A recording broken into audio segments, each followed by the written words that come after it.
An attorney from Cobb County is in jail in Nashville charged with the murder of his mother. He'd spent nearly 8 months on the run. Joe Henke talked to U.S. Marshals who went from hitting dead ends to making an arrest in just a couple of days thanks to an unrelated 911 call.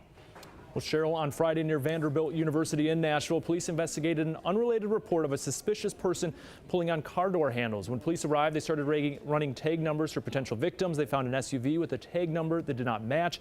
U.S. Marshals tell me it was a SUV Richard Merritt took from his mother's home back in February.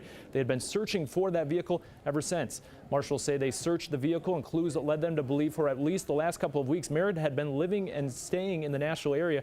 Marshals tell me they later found out he lived at an apartment with a woman unfamiliar with his criminal background.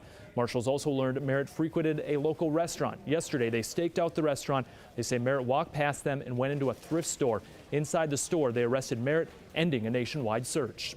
Once our officers responded, they approached Mr. Merritt and asked him to get on the ground and identify himself, and he responded, "You know who I am." In January, a Cobb County judge sentenced the now disbarred attorney to 15 years in prison, 15 years on probation for theft and elder exploitation against 17 of his clients. A judge ordered Merritt to turn himself in on February 1st. Instead, he disappeared, and on February 2nd, police found his mother murdered at her DeKalb County home.